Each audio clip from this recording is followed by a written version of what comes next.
Harbour Acre Cottages offering the Harmony Grand at Malega Lake, a private 2-bedroom modern log cottage lakeside along Malega Lake.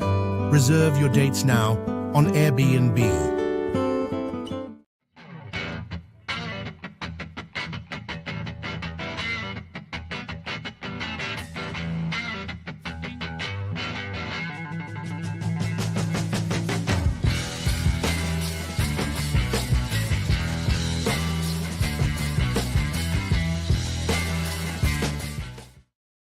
Welcome all to NFL Pub Hub. Week 17 is here. I know it's been going through the holidays. I hope you have had a monster few days in gridiron football. Man, 7-1 I am to start the week. It's been absolutely glorious, but there's some wild injury developments that have put some of my action, especially Miami minus 6.5, in danger. Now, I do have Miami, Cleveland under 40.5. That totals all the way down to 33.5 without Tua Tagovailoa. So there's so much to talk about. Thank you guys so much for joining us. I'm shooting live in Los Angeles, California. We all met up at the Santa Anita racetrack, the great race place yesterday, and it was absolutely incredible. So much fun hanging out with the low baggers and great memories that I will have forever and ever. Thank you guys for rocking with us. We have a great show for you. Bobano getting us started here.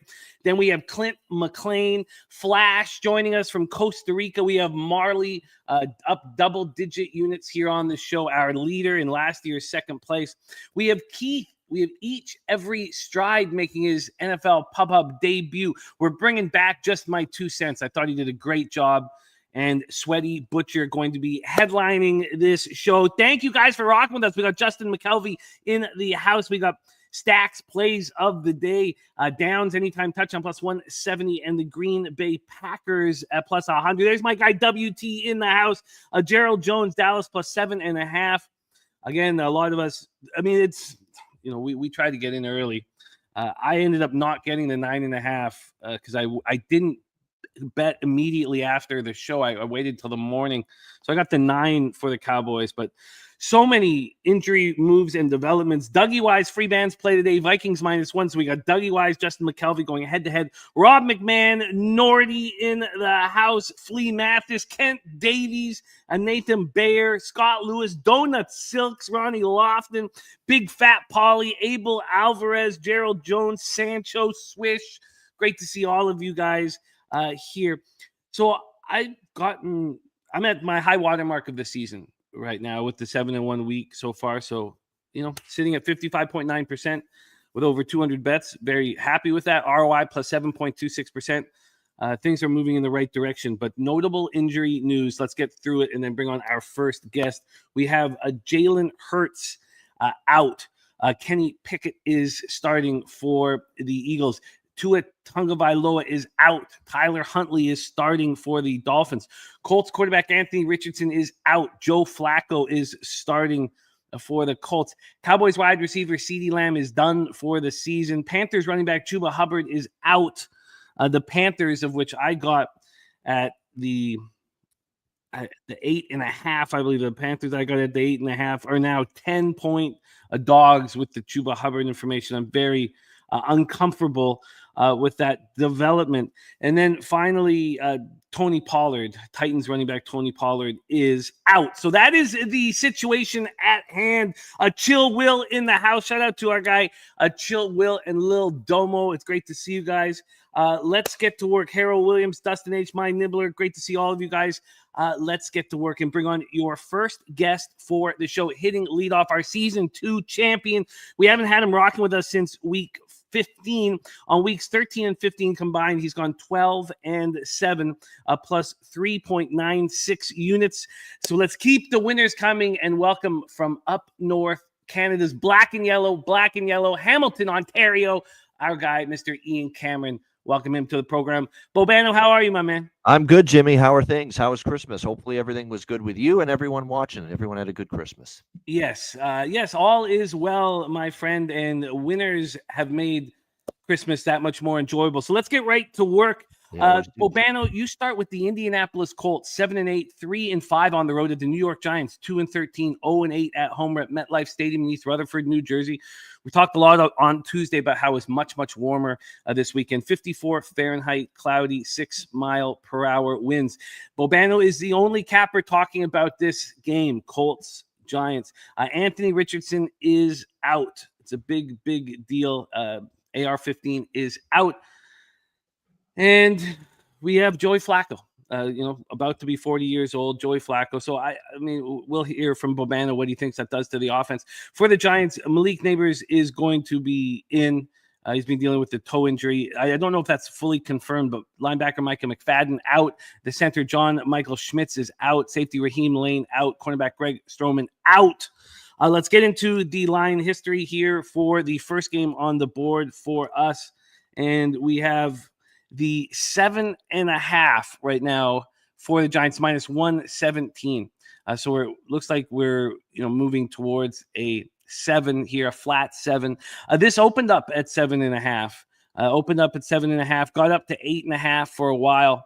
Now we're back at the 7.5, sort of. We've had 11 cents of movement towards the Giants as a home dog. And on the total for this one, we have a 40.5 minus 109 to the over. This just moved to 40.5 2 minutes ago. So we've had a move towards the over. And I don't have the cash flow up right now. I will pull it up right after we hear the breakdown from our guy, Bobano. Bobano, Colts, Giants, take it away. So, yeah, I've got 3 different bets on this game, actually, with the Colts and the Giants. The first one being the Colts team total over 23.5, which you can get at minus 140 right now. Looks to be the best price out there, laying a little price, but to get below 24 is important, in my opinion. Yeah, Joe Flacco is in, not Anthony Richardson. Does it really matter against this Giants defense right now? That's the question I ask. I mean, it's just been god-awful for the Giants. They can't stop the run. They're not. The pass rush has been obviously not so strong the last few weeks, and that's going to be the key for the Colts. You keep Flacco protected, there's going to be ability to make plays. I think they can do that. Saw obviously what happened with the Giants last week. They let basically a rookie quarterback in his very first start, Michael Penix Jr., have just a ton of success and be able to move the football at will. So, and it actually looks like they're purposely trying to lose right now at this point in the season, the New York Giants. So I prefer that. I actually have the minus 7 with the Colts as well, but I prefer the team total over 23.5. I'm also on this full game over 40 minus 118 is the number I got. Bet online. We can lock that in. And I'm on the bet that I think you mentioned and you're on from the Pub Hub, not the Pub Hub, the Bankroll Blitz earlier this week. The double result, courtesy of our friends at 365. When I bet it, it was minus 140, I believe. I think it's climbed to minus 150. Gosh, I hate laying juice like that, but I really do like that look because I think there's a great chance we see a halftime lead / win for the Indianapolis Colts in this game, that they take the lead and they don't look back. And it's not like the Giants are showing a lot of resistance right now. So I like that Colts double result, minus 150. We'll go with that as well. So 3 bets here. 3 bets here for Bobano. Colts team total over 23.5. Minus 140, the over 40 at minus 118, and the Colts double result, which I'm on. Are you surprised this has moved 10 cents, become 10 cents more expensive with Flacco at quarterback than Anthony Richardson? You know what? It tells you the betting markets and their feelings and their about Anthony Richardson, and it's just that they don't feel this is the steep downgrade or decline in quarterback that, maybe it would look like with a, 40-year-old guy that you're putting back there be under center. And I don't disagree with that. To say Richardson has been erratic, that would be a massive understatement. Well, let's roll on here for Bobano firing One away. of those deals too, Jimmy. One last thing about that game. If you put Flacco in there today against the Packers, or you put him in there today against, the Eagles, maybe you have some concerns. But against the Giants, you don't have as many. So I think he can thrive. I think he can have a good game today. 75% of the tickets on the Colts, 60% of the cash, 76% of the tickets, and 72% of cash on the over. in that one. Let's move on to game 2 for Bobana, 1 p.m. Eastern. Carolina Panthers 4-11, 1-5 on the road at the Tampa Bay Buccaneers, 8-7, 3-4 at home at Raymond James Stadium in Tampa, Florida. 74 Fahrenheit, mostly cloudy, 13-mile-per-hour winds. We have Josie Jewell out for the Panthers, but Chuba Hubbard is the big deal. He is out.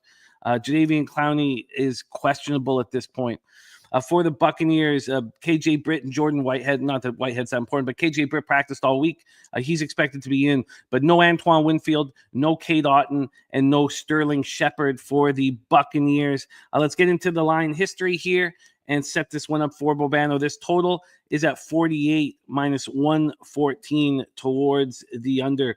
It was a mistake here by me to... I thought Chuba Hubbard was going to be in, but I'm on the over 49.5. I'm on Carolina plus 8.5. The market movement is very unsettling. We've seen that the big favorites where the line's moving towards them have been cashing at a high rate this year. The line is now moving pretty briskly towards the Tampa Bay Buccaneers. I'm looking at a 10.5 now. We see 10 market wide. I'm looking at a 10.5 minus 102 to the Bucs, plus 10.5 at minus 109 for the Carolina Panthers. So very uncomfortable with what I'm seeing here. And then from a cash flow perspective, 54% of the tickets, 61% of the cash on Tampa, 67% of the tickets, 62% of cash on the over. Bobano, take it away. Panthers, Buccaneers. Yeah, I mean, to me, so first of all, I don't want to lay this many now with Tampa Bay, but there were enough reasons to keep me off Carolina. It was a really good quote from Baker after the Dallas loss, which was very disappointing. And look, if they miss the playoffs, that's the loss they're going to point to. Dallas last week, which gave Atlanta control of the division. But it was a kind of a rally the troops sentiment from Baker saying, hey, we just got to get back to work and we can still find a way to do this. And it was positive messages. And what I worry about for Carolina is they emptied the tank last week in that overtime win against Arizona. Now you got to try to do it all over again. No Hubbard on the road. Tampa got a scare from Carolina the first time they played in Carolina. I definitely early in the week agreed with the Carolina lean. At 10.5, I still would, but I am on the over. That is the official look. And I know we're getting a better number because they're calling for a chance of thunderstorms down in Tampa for this game, but they're supposed to be scattered. They're not supposed to be throughout the entire football game as far as the rain goes. And we saw an over in the first meeting, and I was on the over in that first meeting with Tampa Bay versus Carolina. There are still a lot of injuries in this secondary, too, for the Bucs, and we certainly saw Dallas kind of pick on it last week. So I think Carolina can move the ball through the air. I don't know how much success they'll have on the ground without Hubbard, but I think through the air they can still make some things happen. And I think Baker Mayfield and this Bucs offense, look, they weren't happy with how they kind of shot themselves in the foot with some mistakes against Dallas. It's Carolina defense, I think, kind of in tough here to maybe slow them down in this game. So I think Tampa gets theirs. And 47.5, I believe, was the total. Yeah, 47.5 minus 110 for me over the total. You are locked in, my friend. We roll on with Bobano, game 3 of his 6-game card. We get to the big one. It's going to be talked about a lot here on the show. It's going to be talked a lot here in the chat. We have cappers already on either side. We've heard from right off the hop, Justin McKelvey stacks play the days the Green Bay Packers, and that's right above Dougie Wise, whose free bands play the days of Vikings -1. You're going to hear a lot of cappers on either side of the fence in this one. Let's roll. US Bank Stadium in Minneapolis, Minnesota. Fabian Moreau is out, but it doesn't matter with Stephon Gilmore back, and Fabian Moreau was replacing Stephon Gilmore, so Gilmore's back. It's fine. Ivan Pace Jr., they expect to play. This is a very healthy Vikings squad. Not the same for the Packers. Jair Alexander is out. Quay Walker is out. Those are two big pieces of the defense. Safety Evan Williams also is out. They're hoping that Christian Watson will play with the knee injury. I've heard differing reports, so I don't know exactly what's happening here with him. Let's get into the line history. We have Minnesota -1 at -107. They opened up -1 at -111. So there's been very, very little movement here on this monstrous football game. Division rivalry. We have a total at 49, juice to the under at -109. This was at 48 for 3 days, and it just moved to 49 this morning. So it is juiced to the under, but just moved to 49. When we get to the cash flow here for the Packers, Vikings. It's a coin flip. On the spread, we have 44% of the tickets and 49% of the cash on Minnesota. On the money line, we have 69% of the tickets, but just 42% of the cash on the Vikings. And on the total, 78% of the tickets and 71% of the cash on the over. Take it away, Bobano. Game 3 on your card, Packers, Vikings. Yeah, those I don't like hearing those injuries there for Green Bay, but I'm on Green Bay. I believe in this team. I think they're playing their best. I didn't like Minnesota's game last week against Seattle. Credit to them for finding a way, but it looks worse after the way Seattle played against Chicago. That was about as bad a football game as I can see a team play and win in a must-win spot like that. I couldn't believe. I was embarrassed for the Seattle Seahawks with how bad they were against Chicago, and Minnesota just barely beat that team last week. Very fortuitous to do that. Watson's a tough loss too, because, he opens things up for that entire offense. We've seen it over and over again, but this is where you got to rely on Wicks, Reed, Dobbs, the other receivers here for this Green Bay team to get the job done. To me, this is kind of feels like it's going to go the way it did last year. Minnesota went to Lambeau early in the season, got the win. Green Bay paid him back, in Minnesota. Beat him big time in this building last year. 33-10 win for Green Bay last year in Minnesota.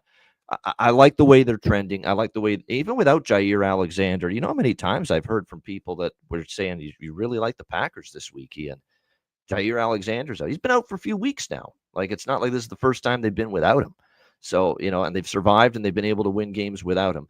I like Green Bay in this spot. I do, and I think when you look at it, they've shown the ability last year to go to Minnesota and win. And I think they have the potential to do that. So I'm going to go with Green Bay +1 here. I believe that's the best number currently. I mean, I got 1.5, but I'm 1.5 is not the huge. Actually, there is still a 1.5 at FanDuel, -112. So we'll go with that +1.5, -112 with Green Bay. Let me see what I'm going to go with the team total is a little juicy. I did bet the team total over 23.5 for Green Bay, but actually, I'm going to add that -140. I will add that Green Bay team total over 23.5 -140. 30 points or more in 5 straight games for the Packers. They scored 29 in the loss against Minnesota earlier this year, and they didn't do anything in the first half, and they still scored 29 points in that game. And then last year in Minnesota, they scored 33. So I think asking the Packers to get 24, I definitely think that's they can do that. And the full game over for me as well, Jimmy. That's the third bet for me in this one. It's been an over series history between these two teams. And this is one of the few games today where weather won't be an issue. So over 48 -122. You are locked in a Bobano. Packers +1.5 -112. Packers team total over 23.5 at -140, and the over 48 at -122. We roll on more injury news wreaking havoc on my action. Dolphins, Browns, Huntington Bank Field in Cleveland, Ohio. Dolphins 2-5 on the road. Browns 2-5 at home. 58 Fahrenheit showers, 17-mile-per-hour winds. Look, I was on the under 40.5 with Tagovailoa at quarterback. Now we have a 33.5. I would say it feels great to beat that market move by 7 points. If I wasn't on the Dolphins -6.5, so it's a tricky situation here. The total now down to 33, a flat 33. Unbelievable. Slightly juiced to the under, a flat 33. Wow. And then on the spread, we have the Dolphins right now as basically a 3. On the 3.5, if you wanted the Dolphins on 3.5, it would be +107 at this point. So it's basically a 3. Let's get to the cash flow. Now, a lot of the action came in early in the week, which is tricky to judge the cash flow. 73% of the tickets, 73% of the cash on the Dolphins. I can't imagine anybody with a Dolphins ticket in their pocket from earlier in the week is pleased with the developments, obviously, with the line moving on to 3.5. And then we have 84% of the tickets and 43% of the cash on the over. To make matters worse, I also have Miami double result at -120, which I bet early in the week. And these double results have been just cashing for me, just nonstop. I mean, it's by far the best angle ROI I've had this season. And it was the same in CFL. Especially this time of the year when the public backed favorites cash at a very, very high rate. Don't always cover as bigger favorites, so the double result comes in handy. Yeah. Exactly, like the Rams last night. So I would just like to see how bad this double result has gone against me now. Yes, now it's a plus 125. Very, very uncomfortable with Tua being out of the lineup. Is Teron Armstead going to play? We don't think Jalen Waddle is going to play. Kendall Fuller is out. A lot of issues here. And then for the Browns, Njoku out, Cedric Tillman out. So Tyler Huntley going up against Dorian Thompson-Robinson. Take it away, Bobano. Well, now at the deflated number, because I wasn't going to be on this game early in the week, believe it or not, at the worst number with Tua. At the better number without Tua, I'll still take my chances here. -3, -120 with Miami. Because to me, I see a Cleveland team that looks like they're ready for the season to end. They're the Giants of the AFC right now. I don't see much fight. I don't see much resistance. I see horrific, and I mean horrific quarterback play from DTR. Awful. Just not an NFL caliber quarterback. Tyler Huntley's been around the block, okay? I'm not saying he's great, but going back to his days with the Ravens, started a bunch of games. He's gotten into game action earlier this year. I'm not saying he's great, but I'll take my chances laying only a field goal. He'll be better for one day than Dorian Thompson-Robinson and a team that's kind of showing signs of quit around their quarterback like the Browns have. So Miami for me, -3, -120. Yeah, I get it. I just hate how this is blowing up in my face. Let's move on. I have this listed for 4:25 p.m. Eastern. That's my fault. I got up at 3:30 this morning to start working on this from a day at the track and hang out at Guillermo's or Tucci's afterwards. It was great times. So I still have this listed at 4:25 p.m. But like Nasty Nate saying in the chat, this Cowboys-Eagles game is a 1 p.m. start. They did move it to 1 p.m. Lincoln Financial Field in Philadelphia, Pennsylvania, 60 Fahrenheit on December 29th in Philly. 13-mile-per-hour winds. Still waiting for Bryce Huff to get back in action here. Listed as questionable. They really would like him to be there. Jalen Hurts, of course, is out. So Kenny Pickett is in. Nakobe Dean, abdomen, doubtful. So big losses there. Of course, for the Cowboys, we know that CeeDee Lamb is done for the year. Amani Oruwariye is also out, cornerback for the Cowboys. But Eric Hendricks is expected to play. Jalen Tolbert is expected to play. All of the Chuma Edoga are expected to play. Let's get into the line history here and hand it over to Bobano. This is a game 5 on his 6-game slate. We have Dallas right now at plus 7.5. I could have got the 9.5 and the 5 if I had have just bet it right after the show. But there was so much information and it was so late. I was like, you know what, just sleep on it and wake up and think clearly. When I was thinking clearly, it was a 9 and a 4.5. But we have a 7.5 right now, so I have beaten that market move. Let's get to the total here for the Cowboys of Eagles. We're down to a 38. There's 37.5s out there as well. This 38 is juiced to the under at -112. Cash flow wise here for the Cowboys. Now, this was all broken down. When all of us we talked on Tuesday about how I did not believe this was the first concussion of the year from Jalen Hurts. We believed that he had one as well on week 15.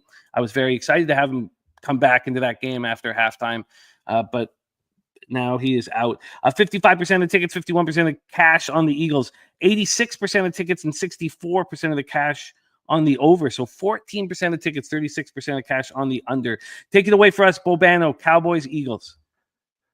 Whatever was said for Dallas last week, I'll give them credit because that was shocking to me how inspired they played. They played like they were trying to make the playoffs with that game against Tampa Bay last week. I was shocked at how the emotion, the intensity. I mean, you got defensive players flying around the field, laying big hits on Bucs receivers. I mean, it was just incredible to see that. And I hope they got it in them today because I'll take my chances fading Kenny Pickett laying more than a touchdown. He was terrible last week in the second half against Washington. And it tells you how bad the second half went for Pickett. How many turnovers did Washington have? And they overcome a -4, -5 turnover margin and they win that game. That's not a quarterback I trust. And you're seeing him miss receivers and timing is off. And once Jalen Hurts left that game, you saw there were all kinds of problems for that Philadelphia offense, and it starts at the quarterback spot. And to me, that's a quarterback I'm not ready to lay more than 7 points with at this point in time. Again, you've got to bank on Dallas emptying the tank one more week like they did last week against Tampa. But if they do that, and obviously CeeDee Lamb's a loss, there's no question, but this is more of a bet on the Dallas defense, which played, I thought, out of their skull good last week against the Tampa Bay Buccaneers. And if they bring that kind of effort and intensity here, to me, they're in this football game against a quarterback I don't trust, flat out. So Dallas plus 7.5 for me, minus 104. You are in business. Final spot on the board. This is a game that's going to be talked about a lot on the show today. The Sunday nighter. Atlanta Falcons 8-7, 4-3 on the road. The Washington Commanders 10-5, 6-2 at home. We're at Northwest Stadium in Landover, Maryland. 60 Fahrenheit, light rain, 15-mile-per-hour winds. Pretty simple injury report for the Falcons. Cornerback Kevin King out with concussion protocol, and same with Antonio Hamilton, cornerback, who's out with a quad injury. Marshawn Lattimore going to be gone for a while is the expectation here with the hamstring injury, same injury that held his debut here for the Commanders for over a month. Jonathan Allen, though, is expected to be in the lineup. He's listed as questionable in a big piece at defensive tackle here for the Commanders. Let's get into the line history here for the Sunday nighter. 46.5 minus 109 to the under. This opened at 46.5 minus 107 to the under. So now we've had 2 cents of movement towards the under. On the spread here, we have right now a 3.5 for the Falcons. The Penix's first road game. The market is telling us that the Falcons are very live here. The 4.5 has come down to a 3.5. That 3.5 is heavily juiced. Looks like there could even be a 3 come game time. Let's get into the cash flow here for this spot. We have 28% of the tickets and 25% of the cash on the Falcons. Line's moving towards them. Do we trust Penix in his first road start? I can't wait for Bobano to touch on it. 30% of the tickets and 42% of the cash on the under. Bobano, take it away. The Sunday nighter, Falcons Commanders in Landover, Maryland. I'm sure NBC's happy that they flexed into this game, and it's a very intriguing game. You've got Washington trying to solidify a wild card spot. You've got Atlanta in that battle for their playoff lives with Tampa Bay. And the only way they're getting in the playoffs is winning the NFC South. There's no question. So, obviously, we have 2 rookie quarterbacks. We got Jaden Daniels. We got Michael Penix. But Jaden Daniels has started all year. This is only the second start here for Michael Penix Jr., and it came against the New York Giants, a very bad football team. I understand all that. But I was a big Michael Penix Jr. fan in college. I really liked the way he played last week. I know it was a dead team. We talked about that. Giants look like they flat out want the season to end. But that was a very good performance. There are growing question marks to me about Washington on the defensive side of the football. And what happens in that game last week if Jalen doesn't go out, because Philly was moving the football at will against Washington's defense early in that game. And here's something nobody's talked about this yet, because I listen to what other people say. I put on I listen to all kinds of things and what people are saying regarding NFL for the week. Michael Penix Jr., rain is in the forecast tonight in Washington, and it's going to be probably heavy rain at times. Who's very familiar with playing in heavy rain? Oh, yeah, Michael Penix Jr. from his days with the Washington Huskies in college. He is going to be used to these kind of elements. He's going to be used to these kind of conditions if indeed we're going to get the rainfall they're calling for tonight here in Washington. And you got to hate the spot a little bit for Washington. That was an empty the tank game in revenge against Philadelphia last week, who beat them soundly earlier in the year. You find a way to overcome 4 or 5 turnovers, which they did have. And look, normally you're not going to win a game like that, but Kenny Pickett, as I mentioned just a moment ago, was not good. Kept Washington in the game with some mistakes too that the Eagles made. Of course, they get the late game-winning touchdown in the final seconds of the fourth quarter. All that emotion and all that, and it was a physical football game too, the Eagles Commanders, and you're coming off that, and you got to lay. Well, at one time it was 4.5 in this game, down to 3.5. I think it's a very tough spot for Washington. I'm on the Atlanta Falcons here, plus the points. I'm on Atlanta here, +4, minus 122. I think they're very live in this game. I think Washington's in tough to win this game at all right here in this spot, let alone win by margin. And I'm a Michael Penix believer.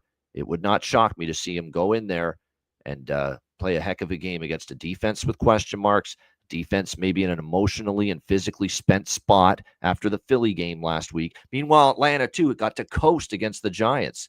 no physical or mental toll on the Falcons last week like there was with the Commanders. I think it's a really good spot for Atlanta. I'm on them plus the points. You got it. Interesting too, the rain situation, because my regular site that I get the weather forecast is a weather site, and it has light rain. So then, you were talking about the heavy rain. So I went to AccuWeather, and it says that, yes, there will be at times tonight heavy rain, something that I didn't realize. There is a storm that's supposed to come through.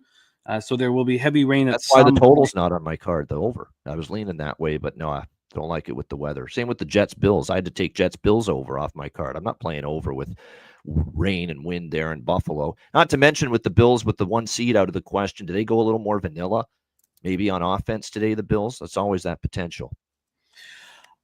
Falcons +4, -122. Clearly the sharp side here in the market for Bobano. Let's review Bobano's action again. He's 12-7 on his last 2 appearances with us, week 13 and week 15, up 3.96 units. He's on the Colts team total over 23.5, the full game over 40, and the Colts double result. We also had the taint play of the day come in from our guy Matty Ice. It's McMillan over 3.5 receptions for taint. Bobano also on the over 47.5 in Carolina, Tampa. Packers +1.5. +1.5 Packers, team total over 23.5, and the over 48 in Packers. Vikings, Dolphins -3 at -120. Cowboys +7.5 at -104, and Falcons +4 at -122 for our guy Ian Cameron, star of the Ice Guys, star of Hitting the Books YouTube channel, and star of the OG NBA show on the Ski Profit YouTube channel. I'm rocking my Ski Life shirt right now, and got to hang out with Ski at Santa Anita yesterday. It was great times. Much love, Bobano, my friend. Go get that cash. Thank you for sharing all your hard work and angles with us, and please support Bobano on X at Bobano Bets. Ian, any last words for the cappers supporting the show? No, other than great. Yeah, got to hang with Ski. One of my favorites. Love doing the NBA show with him 4 days a week. It's always great. Shout out to everyone in the chat. Hit the like button. Good luck to all of you. Jimmy, good luck to you. Enjoy the rest of your trip. We'll see you again next time, guys. Cash those tickets. There he is, our guy, Ian Cameron, in the house. Dan Kelly says, nice call on the Pats season win totals. Says, I was also on that also. Got a little nervous when they beat Cincy. Yes, I was very nervous with that. But Dan, thank you for pushing me to bet the Ravens +175 to win the AFC North. They are now -1,400. Dan, you give way more than you get back from us. So thank you for yet another winner in my pocket, my friend. And you pushed me to move on it. I was getting sometimes you can get a little lackadaisical. And, one thing I was talking about last night is I can't take really like a day off of betting. Because if I just take 24 hours off, I lose my edge. I can't take 2 or 3 days off. Like you lose your edge. You got to be in attack mode if you want to succeed in this industry, and you got to attack the spots that you feel are vulnerable. And that goes away if I take just 24 hours off. I get just lackadaisical and. So shout out to you, Dan Kelly, my friend.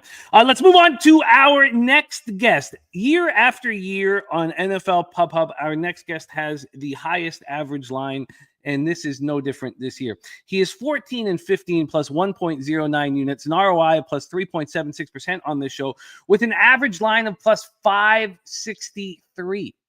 Plus 563. So he hasn't hit any of these huge bombs that he's hit. If you took out the big bombs that he's gone for, he would have a very, very healthy record here. And it still is healthy despite going for the bombs. Is this the week that he gets his bombs? Please welcome our friend, star of the Die Hard MMA podcast, Mr. Clint McLean, to the program. Clint, how are you, my man? Morning, Jimmy. Feeling good and happy to be here with you, man. It's been an awesome season, and wouldn't have it any other way than to wrap it up here with you on the show and everybody else in the chat. Oh, I love it. I love it, Clint, my man. And we have to get started with Packers Vikings. It is a contentious game here in the chat and on screen. You have a side and a player prop. We've already set this game up at US Bank Stadium in Minneapolis, Minnesota. Take it away, my man. The floor is yours. Start with the side and then lead into the player prop. Absolutely, Jimmy. Now, I've come on this show a couple of different times over the course of this season, and I've told you guys I am very careful about when I bet my Vikings. My poor little heart can't take it. I can't bet on them, lose money, and have my team lose in the game. So more often than not, I just pass. This year is an anomaly, Jimmy. I have bet my Vikings essentially week in and week out, and guess what? That's turned out pretty damn well. I mean, all the way back to week 2 when I was taking them +6 and money line against the San Francisco 49ers. Like, this team has done nothing but suit up, get out there, kick ass, and win football games. This is a destiny season, okay, people? It's time y'all woke up. Everyone online is talking about how my Vikings are going to get exposed. What is there to expose, Jimmy? We are fighting for the number 1 seed in the most stacked division in the NFL. There's nothing to expose here. If you gave us 5 more seconds on the clock, we would be changing places with everyone's beloved Detroit Lions. All we needed was a field goal attempt to win that game when we played them the first time. And this whole thing is going to come down to next week for the 1 seed. It's happening. The Packers are not as good as people believe they are, Jimmy. They are injured in their defense. Their whole game plan is ground and pound. What's the one thing the Vikings have been really good at in 2024? Stopping the run. The Packers are not going to be able to get a comfortable lead and sit on this team. Their only option, especially with those defensive injuries, is going to be trying to keep up with this offense. And frankly, I don't think they can. We are at home. Sam Darnold is playing the absolute best ball of his entire life. And one major thing that people are really overlooking in this game plan is that the heartbeat of this improved defense, the demon himself, Ivan Pace Jr., is healthy, off IR, and back on the field for the 2 most important games of the season. That will make a difference. It's Vikings, Jimmy. It's always been the Vikings. And if you all noticed when I gave you that +500 for the Vikings to win the division, that number looks a whole lot different just a couple weeks later. Oh, man, I love it. -114 available on the Vikings. Now let's get into your player prop, because you have a hot receiver that you are attacking and you've had great success with here on the show. So take it away.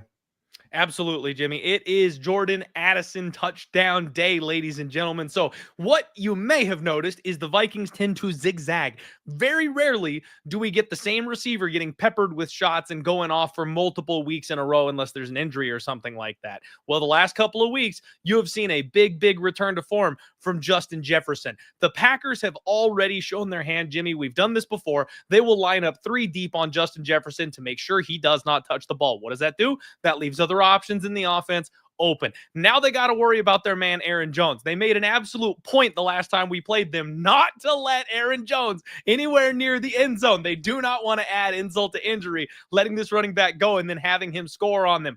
Jordan Addison is going to be the forgotten man who is open. And I want to come on here and I want to dunk on Jair Alexander for how Jordan Addison absolutely smoked him, but he's too scared to get on the field for this game. So we're doing Jordan Addison +175 anytime TD. And then, Jimmy, we are going to go for 2 at 14-1. 2 times touchdown scorer Jordan Addison this afternoon. I love it. Vikings on the money line. Great stuff coming in from the chat. This is such a highly contentious game. It's really fun to hear you guys going back and forth. We move on with our guy Clint, though. We head to Raymond James Stadium in Tampa, Florida for Panthers Buccaneers. We've already set the game up. For those of you joining us late, the big story is Chuba Hubbard will not be playing, and he's been exceptional this season. For the Buccaneers, Cade Otton out. He's been out for a while. Antoine Winfield's also been out for a while. KJ Britt will be in the lineup. He's listed as questionable with the ankle injury. Player prop here from our guy, Clint McLean. Take it away. Absolutely, Jimmy. I'm just going to go ahead and change this up real quick, though, because that number has moved. So I was just basically playing Bucky Irving, anytime touchdown. The Panthers cannot stop the rush defense.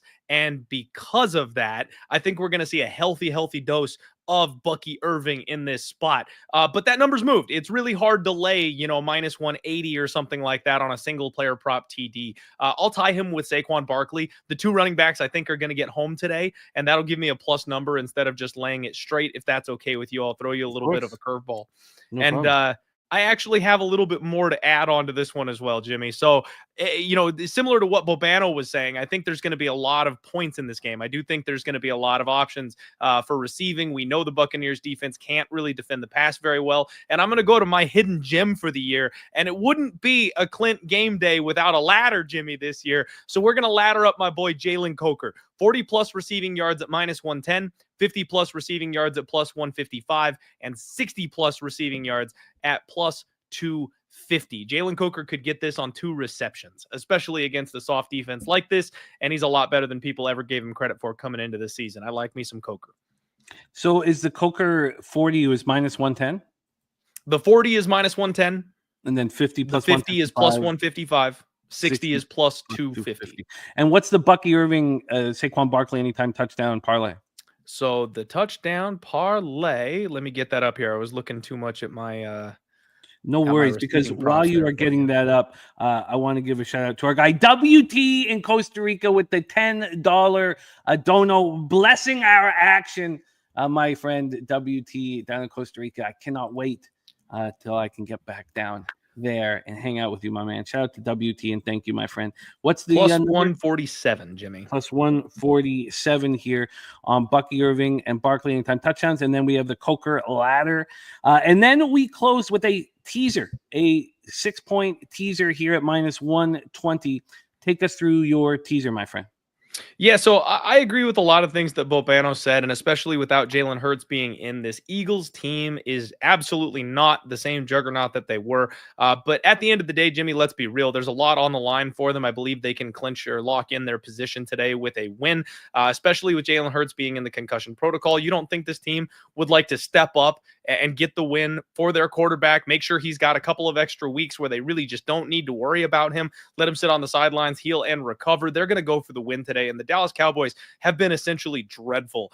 They're kind of middle of the pack as far as their defense goes. Sometimes they'll step up and be okay, but they can be had. You've got Saquon Barkley chasing greatness. I think he's just going to kind of run down their throats. I agree with everybody taking those early numbers on the Dallas Cowboys because they probably do end up finding a cover with the quarterback change.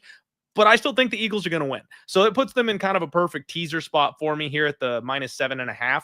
I will tease them down with the Falcons, who I'm going to be teasing up. Now, I know, Jimmy, this is breaking all the rules of gambling. You're supposed to do Wong teasers. You know, you need a 1.5 or a 2.5, and that's optimal. And we're sitting at 3.5 right now on the Falcons. I don't care. I'm going to go ahead and do a 6-point teaser with the Falcons because I do think this line is way too wide. I also am a Penix believer. I love that this is a letdown spot for the Commanders. Back-to-back high adrenaline, high-paced situations, even if they manage to win this game. I don't think they're just going to steamroll this Falcons team from start to finish. This is going to be offense for offense's sake, I believe. Neither of these teams have a great defense. And if Penix can come out and finally have kind of his coming out party here in his second game with some snaps under his belt, I expect this to be a close game. I'm a little too chicken to just lay the +3.5. So I'll tease that up to a +9.5 and feel a whole lot better about it. You are locked in. Clint McLean, Vikings -114. Addison touchdown +175. 2 Addison touchdowns at 14-1. Bucky Irving anytime touchdown and Barkley anytime touchdown parlayed together at +147. Laddering Coker 40 plus at -110, 50 plus at +155, and 60 plus at +250. Then the 6-point teaser, Eagles -1.5, Falcons +9.5 for our guy with the highest average line of our 34 cappers at +563. Does he have a bomb ready to drop here with that Addison 2 touchdowns at 14-1? Clint, my man, thank you so much for making time for us. Tell us about the next Die Hard MMA podcast, my friend. Absolutely, Jimmy. So tomorrow, Monday, the 30th, will be the last Die Hard MMA podcast on the Home of Fight platform, you guys. It's time I stretched my wings. I'm going to be flying solo, so I'm booting up my own YouTube channel. I'm going to be going out there and trying to do that damn thing on my own. Probably something I should have tried years ago, but there are always great opportunities. And, Pub came along at just the right time. And so I've always been working with other people on other platforms, and I've never really taken the leap, Jimmy. So it's finally happening. Starting 2025, I'm going to be out on my own, and I'm going to give this thing a real shot. So we get one more show of the Die Hard MMA podcast to close out 2024, and then I'm going to take a real swing at it starting next year and see what we can do. Oh, that's so exciting. And we will be a big supporter of everything you do on your own channel. So count us in as supporters for you, my friend. And thank you for making time for us. I know you have a giant football game awaiting for Packers, Vikings. What a fun one. And thank you for rocking with us, my man. Any last words for the Cappers supporting the show? Jimmy, thank you so much for having me. Thank all of you guys in the chat, my Pub Sports Radio family. You guys helped me get to where I'm at, doing what I'm doing. I love each and every one of you. And just a special, specific shout out to all my sons in the chat. The Cheeseheads are going home sad today, baby. It's Vikings all day. You ain't got a chance. Skull, let's go. There he is. There he is, our friend Clint McLean. We go from Arizona down to Costa Rica, down to Escazú, Costa Rica for our next guest, whom we haven't seen since week 5. He was top 5 all year last year on NFL Pub Hub. So great to have him back in action. Please welcome from BetUS, our friend Flash in the house. Flash, how are you, my man?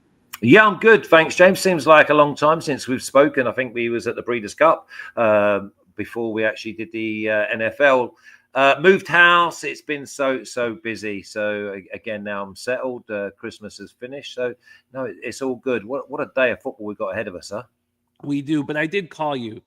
Yeah, it was a lovely call. It was a lovely call. It was lovely to see the other animals out of their cages as well. So listen, I really thought, oh my God, there's like 9 or 10 of you. Listen, great to see Nut Flush and a few of the other faces. So listen, I really appreciate it, because it's not just the fault of you thinking about someone. You've actually got to go through the action of pressing a button and then ringing. And it was a video call, not a voice one. It was fun. It was fun. We were in Hess's box. Are you kidding me? In the owner's section. I mean, in the inside, there's the grand piano, and they're playing. And did you win? I did not. I did. Okay. I mean, I had some wins. Wins. But overall, I was down. Probably, I got to look into my wallet. But I guess I'm probably down like $80. But I went 4-1 in NFL and 3-1 in NHL. It was a monstrous day. So I was just sitting back, feeling good about myself. And it was so much fun. So thank you to everybody who came out to Santa Anita last night. Let's get to work, Flash, my man. You start with Panthers, Buccaneers, Raymond James Stadium in Tampa, Florida. We've seen this huge move back towards Tampa with the announcement that Chuba Hubbard will not be in the lineup. Take it away, my friend, your plan for Panthers, Buccaneers. Yeah, it was all about the Bucs for me, +8. I was going to come on here and say, listen, I'm happy to go up to -9.5. I think they win by 10. In fact, I think they win by 14. I think the Panthers have been showing some real sauce recently, but I think it's on the back of Hubbard putting the defenses on the back foot, and then obviously it opens up for their offensive and their wide men. But the 10, it is right on the number now. I don't know if you should. I think they win by 10. That's what I said all along. That's why I went for the -8. Obviously, for the show's purposes, I'm still going to go for it. I'd even say that they're up at the half as well. I think these are a team in the NFC that know if they get into the playoffs, no one's going to want to go to. And I think that they will get there, because I think the Falcons get beat today, and I think they'll have the destiny in their own hands. All you can do when that is go and beat up on a team who've got nothing to play for. Their main weapon for me is obviously Hubbard. He's not there, so don't fluff your lines. Go and do the business. And scoring points has not been a problem for this Bucs team, especially at home.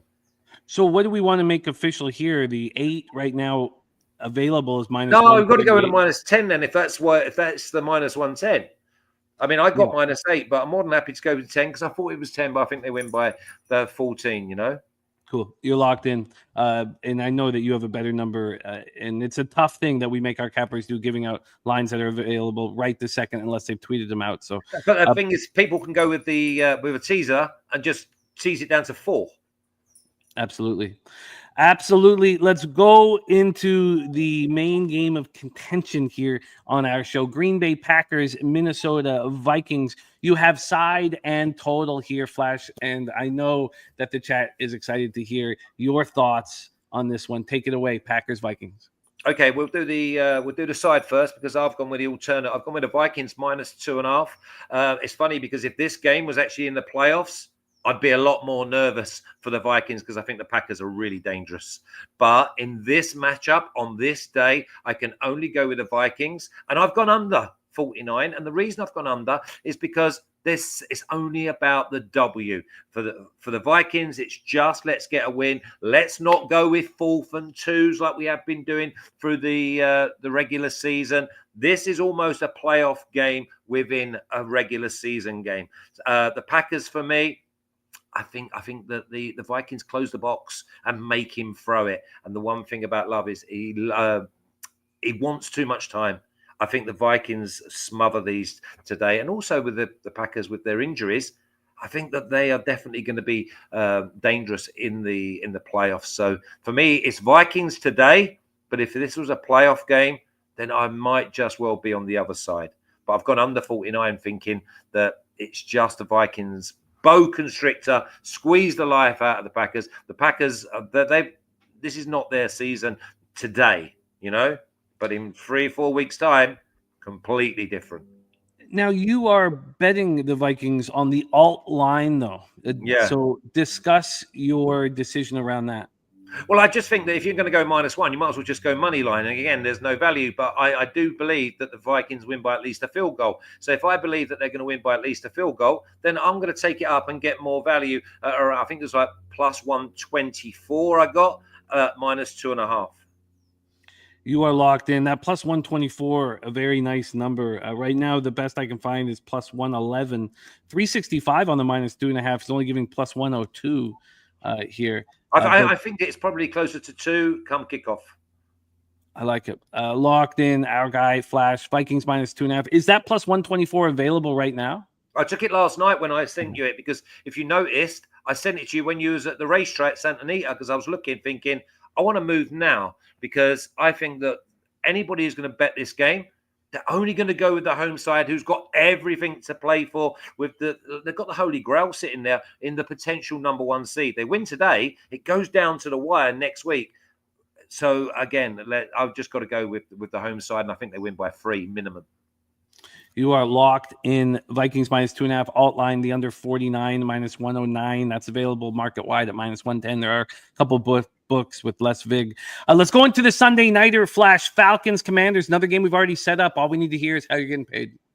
I'm all over the Commanders, even though obviously all of my futures are on the Eagles, but I've also got the Bucs to win their division. So I think it's a shootout. I really do. I think that this is a game the opposite to the Packers and the Vikings. I think nothing's going to be left. I think it's going to be Throw City. I think that both teams hit maybe mid-20s, which takes me flying over the 46.5. I don't like the Falcons. I want to be with the Commanders, but really I want to be with the points more. Because the Falcons will play right down to the very, very last play. I wouldn't be surprised if it goes to overtime. Maybe a little, 28-28, but I need the Commanders to win as long as the Bucs do their business. It's all about points. And again, this is a game where I think we'll see them going for it on 4th and 2. I think fortune will favour the brave out of these two, whereas in the other game, they cannot afford to gamble and then look back and go, we shouldn't have done it. On this game, they're going to be going 4th and 2, maybe even in their own half. Over 46.5 available right now at -103. You could have a 46 at -114. I'd rather go over 47. Okay, we can get you the over 47 here. That will give you a +106. But everyone always like anything that starts with a plus. You got it, my man. Over 47 alt line for Falcons Commanders at +106. And then we have our only capper talking about Monday Night Football, December 30th, Detroit Lions at San Francisco 49ers in Santa Clara at Levi's Stadium, 54 Fahrenheit, partly cloudy, 2-mile-per-hour winds. Let's get into the line history here. For this one, we have a 50.5 at a pick'em. This opened up at 51.5. This was another mistake I made. I literally bet the lines at the worst possible time. I guess I panicked. I saw the line moving towards them, and if I had to bet it right when the show was over on Tuesday night, I'd get the Lions -3.5 at -105, which is where it is at now. But of course, I bet it at -4 at -110. I also have the double result at +110. Right now, as I said, the Lions are -3.5 at -106, and they did spend a chunk of time, even at the sharpest books, at 4. But it's come back. Then from a cash flow scenario for the Monday Nighter, we have just blew past it. We have 90% of the tickets and 94% of the cash on the Detroit Lions. It's a very public situation here. 41% of the tickets, 37% cash on the under. Take it away for us, Flash. Last spot on the board, Lions, Niners. Yeah, I've gone under because I think that 66% of basically I broke the game down into 3 different eventualities. If the 49ers are going to be competitive, then it's going to blow under. And then if the Lions get in front, they're going to absolutely smother the game, and it goes under. The only way that this goes over is if there's a shootout. I cannot rely on San Francisco opening up this game too early. Detroit are banged up, and what we said, a little bit like the Vikings, it's all about the W.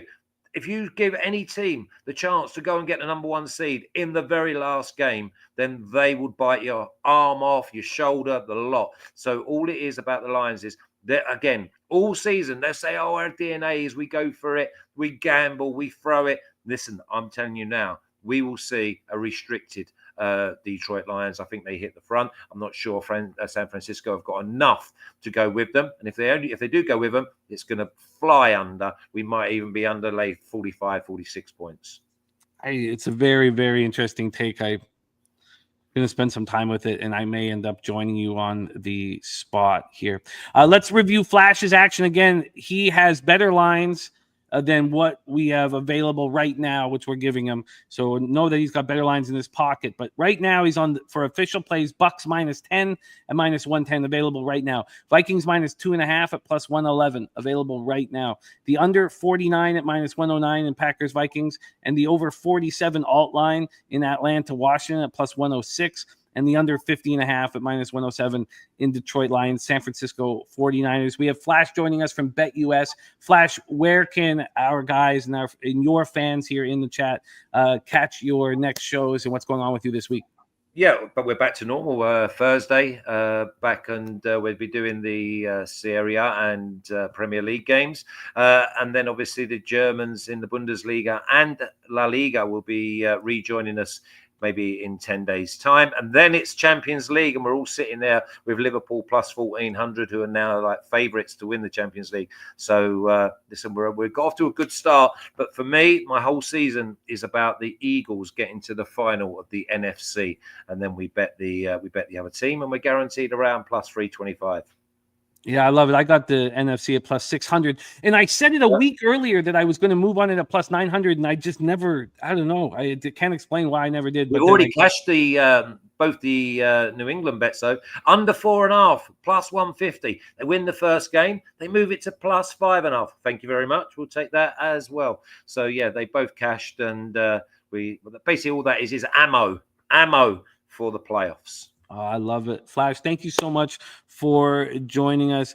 Please support our guy Flash on X as well. He's a great friend of the channel. That is Flash_37. Flash, thank you so much for your time. Any last words for the Capper supporting the show? No, luck to you all. Make sure that 2025 is better than 2024. If you had a great 2024, greed for 2025. There he is, Flash in the house. We roll on. We go from Escazú, Costa Rica with our friend Flash, and we head north north to the great state of Texas. We got Houston in the house, our leader in NFL Pub Hub. What a season he has put together. 40-27 plus 11.06 units. He was up double-digit units last year and placed second overall behind our friend Birdie. Now he has the lead all to himself. Please welcome the star of Brothers and Bets and the star of NFL Pub Hub, our friend Marley in the house. Marley, how are you? What's going down? What's going down, Jimmy? H-Time for my bro. It is great to see you, my friend. And I don't know Marley's action, right? The guys just send me their games.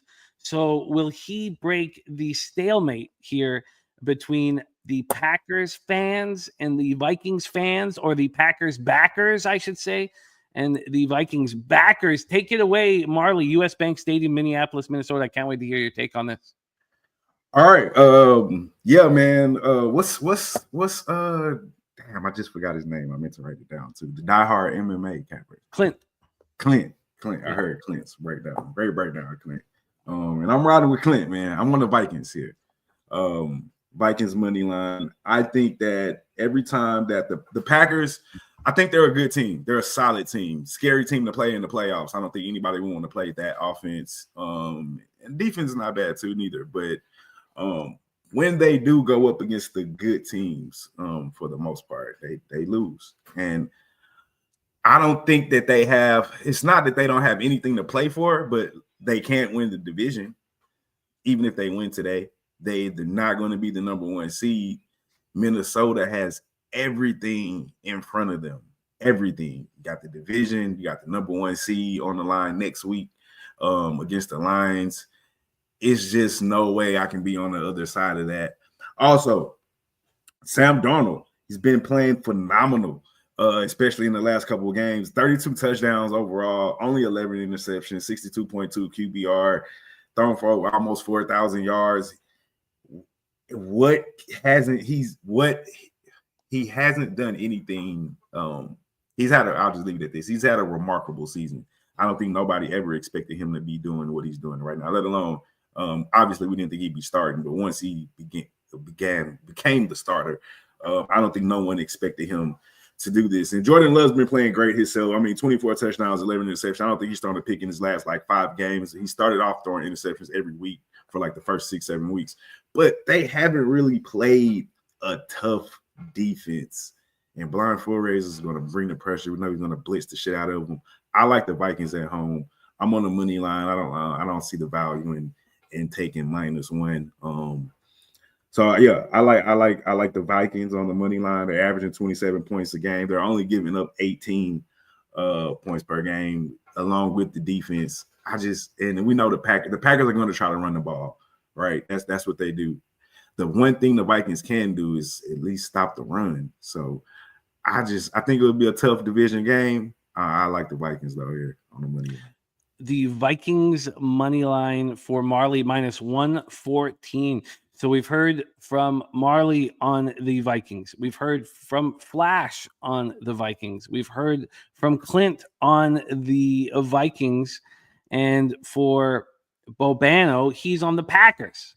And we have Keith every stride talking about this game, as well as just my 2 cents talking about this game. So you're going to hear from 2 more cappers on that game, on this one as well. Let's roll on here. We're going to move. Oh, and unfortunately, I didn't mess up. I said that that was the only person talking about Lions-Niners. We also have our guy Marley talking Lions-Niners, but that's not next. 8:20 p.m. the Sunday nighter. Falcons Commanders is next here. 60 Fahrenheit light rain, 15 mile per hour winds here. We've already set this game up, Marley, so take it away. How are you getting paid? I heard the other 2 cappers. I think Bobano and you just told me his name. Clint. Clint. God damn it. Let me write that down, man. Because I like Clint's takes. Clint. They both said it's like an emotional game for the Commanders emotional letdown game for the Commanders because they played Philly last week and that was a big emotional divisional win, which no doubt about that.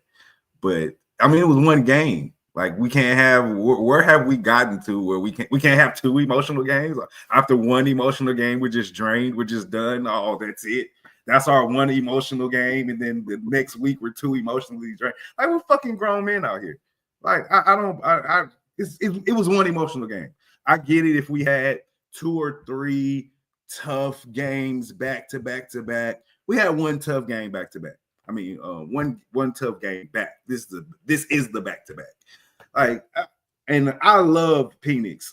Got me paid a lot in college, especially at Washington. Even got me paid at Indiana before he got hurt.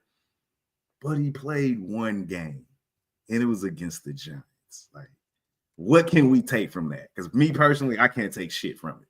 It was against the Giants team, who I personally believe that the Giants aren't even trying to win the game. They're in the Cam Ward, Shadur Sanders sweepstakes.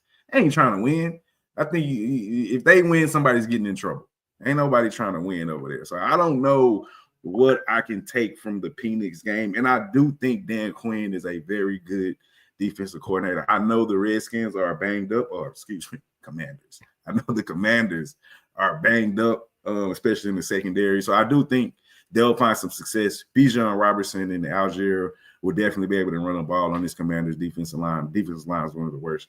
They're one of the worst run stop defense and yards allowed. So I definitely think we'll find success there. But at the same time, when the Falcons have played good opponents, they gave up 42 points against Minnesota, 38 against Denver. Baker hit them for 26, and Geno hit them for 34. There's no doubt in my mind that Daniels can't hit them for at least 30, or at least the high 20s. Sorry about that. Or at least the high 20s. So with that being said, I'm on the team total. It's a little bit higher than what I want, but we're getting plus money for taking the risk. I got it at 26.5. I'm also on the over 46.5. Like I said, I do think the Falcons will find some success, especially with running the ball. We're going to see how good Penix is, because it's a question mark for me. I can't just simply base everything we know off one game against the Giants. He's still a rookie, and rookies struggle. That's just what it is.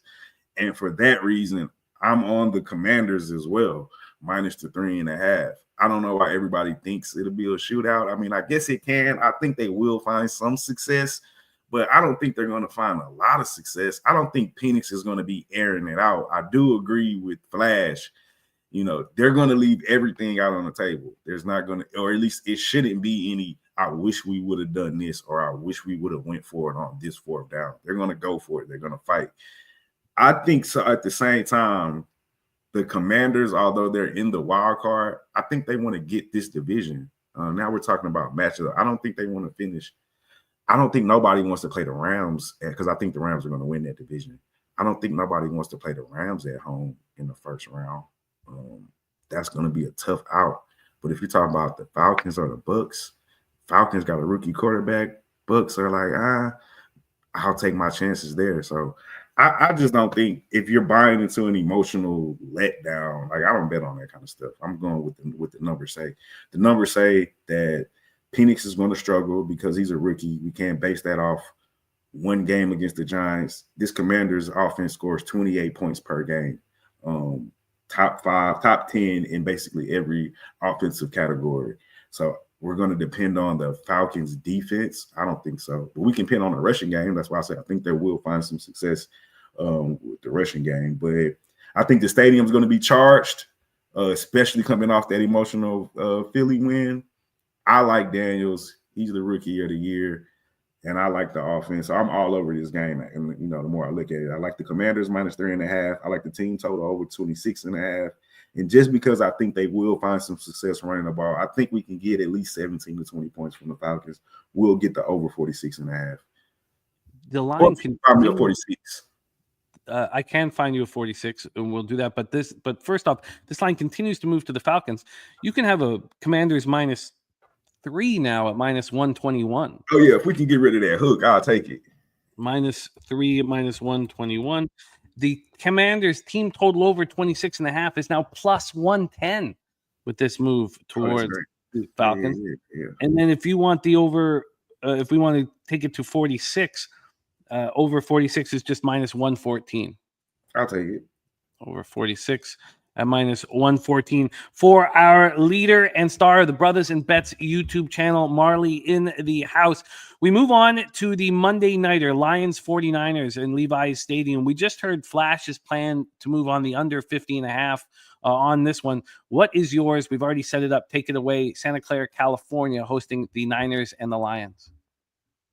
Yeah, that's a good point, Chris Salazar. My bad. I'm just looking at the chat. He will lose to his former. I think he's going to beat his former team. I think the players are going to. That makes me even more on the side that I'm on. They'll want to beat his former team. He got fired from them. Now he's good and they're not. So yeah, I like that. Anyway, back to this game here. Yeah, I'm with Flash. I'm on the under. I got 2 plays on this game. I'm on the under for exactly all the reasons that he said earlier. The only way this game goes over if by some chance we get into a shootout. And that's not even what the 49ers do. So even if they're winning this game or in this game by some chance, it won't be in the shootout because that's not their style. So, and I don't even think they're trying to get into a shootout. I said this last week. We're at that point of the season where even if I lost with this philosophy last week, but still holds true. I don't bet on teams that I don't got nothing to play for. It's just what it is. I want the team that has everything to play for in my pocket because at least I know they're going all out for it. The Lions still have the number 1 seed on the line. We know it boils down to next week against the Vikings, but this week still counts, especially if the Vikings lose. I don't know who owns the tiebreaker in that scenario. I'm not sure, but that will be the scenario if the Vikings lose and they beat the Lions next week. But 49ers defense giving up 22 points per game. And actually they're middle of the road with the exception of the pass. They've been playing pretty good. Number 2 in yards allowed, 15th overall in rushing yards allowed. So the defense is still pretty good. They're just 17th in points scored.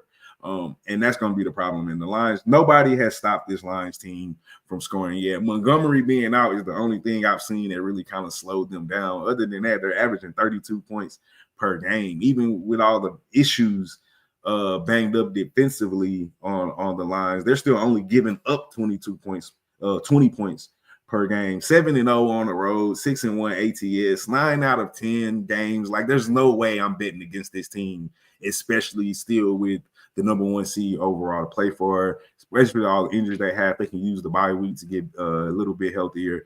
There's absolutely nothing that suggests that I should take the 49ers here. I'm all over the Lions minus the 3.5 because I just don't think. And then I think I know their tackles are banged up. If I'm not mistaken, they're signing guys off the street. So even though the Lions defensive line is up front, they're banged up. We expect the injuries to catch up at some point.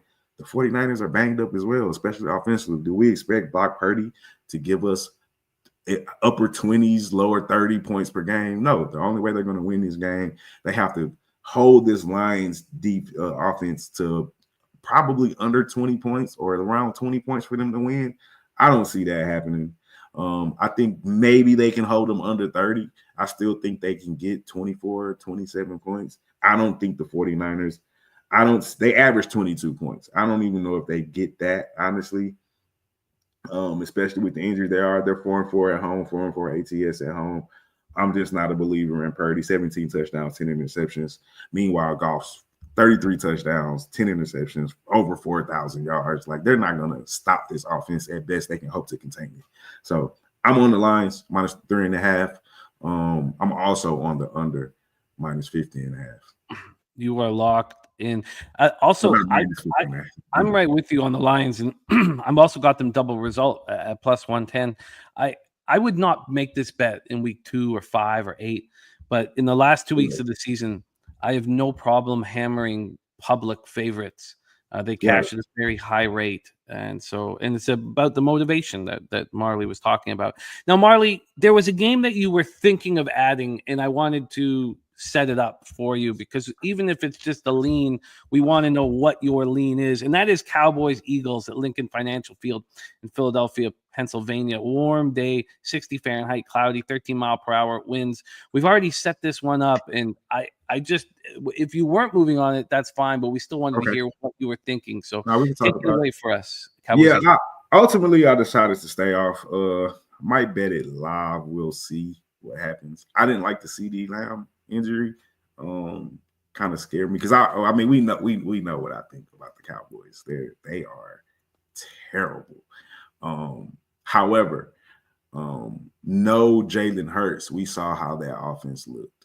It's just too dependent upon Saquon without Jalen Hurts. What are they going to do? They can't even throw the ball. So I would have liked the Cowboys with the points here. I mean, I would have loved it. I think it was an 8 or 9 opening up, or maybe earlier in the week before we got CD News. So that's what kept me off. I do believe I don't believe in Mike McCartney, but I do believe that like he has them playing hard still. I think they're still going to come out and play hard. They won 4 out of their last 5 games. So I think they do have some fight. And I do think I do think the rushing attack has gotten a little bit better, but no CeeDee Lamb and Cooper Rush. It's like I can't bet on that, even though they're getting 7.5. The Eagles defense is still going to be good, even though they don't have Jalen Hurts. So like, how many points are we expecting realistically for the Cowboys to put up? Like, they're not Jaden Daniels in that Commanders offense. They're not going to reel off 30, 20 in the high 20s of points. I don't even think they get to 20. Total is at 38 for a reason. We're going to see a very pedestrian offense on both sides of on both offenses, and one offense has Saquon Barkley, the other one doesn't. So I can't take the 7.5 because I don't believe in the quarterback and he doesn't have his best weapon. But I can't give up 7.5 neither because I don't trust the quarterback on that side, and they're very one-dimensional. The defense has been playing a little bit better. They haven't been getting rushed on like they started out in the season. But, I mean, it's Saquon Barkley. He can take it to the house from anywhere. I can't give up that many points with that quarterback is why I just stayed off this game personally. I get it. And a great breakdown. We're going to review your action, but we do have a question from our friend Lamont Williams. Lamont Williams asking you, Marley, if you like Jaden Daniels passing yards over 220. I mean, Marley's on the Commanders -3, -127, yes, and the team total over 26.5 at +110. So I imagine the answer is yes, but take it away, Marley. Yeah, I do. I love it. I always say this when we talk about props. I'm definitely not a prop guy. Probably should get more on props. It just takes so much. I already do enough goddamn breaking that games down to start breaking down player props. But do love the 220, the Falcons. I think that at best, worst case scenario in my opinion, worst case scenario for me is that we do get a shootout. I don't think we get a defensive type ball game. If anything, I think we will get a shootout. The Falcons defense is giving up 24 points per game. So I do think the only thing the Falcons I can think for them to do is maybe try to slow the game down by running the ball. So maybe you don't get there because of that. Other than that, I think you're solid with the 220. I mean, it's just what they do. They score points in bunches. Although they do run the ball pretty good, but I think you're good with the 220. I think they average right about 220, actually. You're absolutely right. The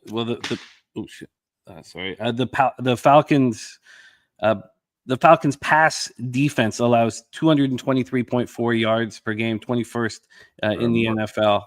So it's right at that number. Right at that number. Great job, Marley. Thank you so much for rocking with us. Marley, the star of the Brothers and Bets YouTube channel, as well as the co-host alongside our friend LJ from H-Town in the Raw Words podcast. Let everybody know what's going on with the Brothers and Bets YouTube channel and where we can find your action, Marley, my man. Yeah, we're going to do a show tomorrow because we got the college games that kick off Tuesday. So me and Coach will do a show tomorrow. LJ was at the Rockets game on Friday, so we took this Friday off. We'll be back next Friday or just coming up Friday, back on the Raw World Sportcast. And you can find me right back here on Sundays.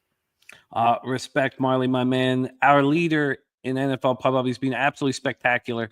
40 and 27 plus 11.06 units. He's on the Vikings -114, Commanders -3 at -121, the Commanders team total over 26.5 at +110, and the over 46 at -114 in Atlanta, Washington.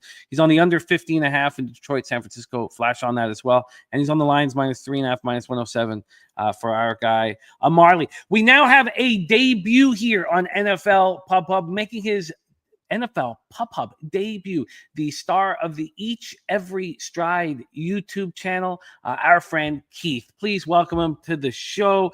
Keith, my man, how are you? It's great to be with you, Jimmy, here on NFL Pub Hub in my debut, and was listening to all the sharp cappers here breaking down these, big slate of NFL action and a lot of games we're going to get into. So really glad to be here. I was a little jealous too that you went to Santa Anita yesterday. That must have been a great time. Oh man, in Hess's box, it was perfect. It was absolutely beautiful. Perfect. It was wonderful. And Guillermo hooked it up for us all. It was so much fun.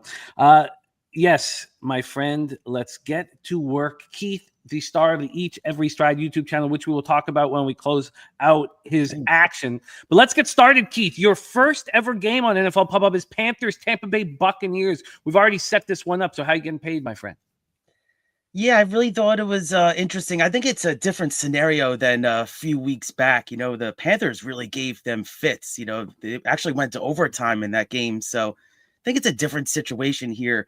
Now, this is such an important game for Tampa, is that, sitting at 8-7 in this stacked NFC, it's going to come down to this division.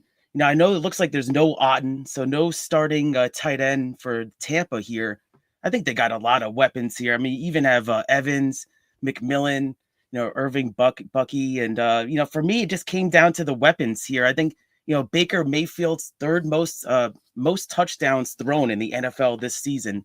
So Mayfield's having a good year. I know he's had some issues with those interceptions, but for me, I think that they can get it done here. I really think that Tampa, I got actually their first half spread here. I got it -6.5. Now, I know this is a little juiced up at -125, but I got the Tampa -6.5, -125 here, and I got their full game. I know that there's been a lot of movement on this line. No Chuba Hubbard for the Panthers, so this line has even gotten wider, but I got it at -9.5 for the full game. Got that at -118, so I'm on Tampa at the half -6.5, and then full game -9.5. So I think Tampa's really going to get it done here. I know that Bryce Young's been playing a lot better quarterback of late for the Panthers, but I think this is actually a rollover spot. It's in Tampa. I think this is going to be a big spot for the Bucs. We've had a slight move recently towards the Panthers, so that 9.5 is available again at -118, exactly the number Keith was talking about. The first half, we can give you -6.5 and -114, Keith. Let's roll in to Packers Vikings. So we had Boban. First off, right off the hop in our chat, we had Stacks play today on the Packers, Dougie Wise on the Vikings. So right off the hop. And then we hear Bobano on the Packers. And then we hear a slew of Vikings backers. Started with Clint McLean, and then it went to Flash, and then it went through Marley, all on the Vikings. Take it away for us. Clearly contentious Packers-Vikings spot in Minneapolis.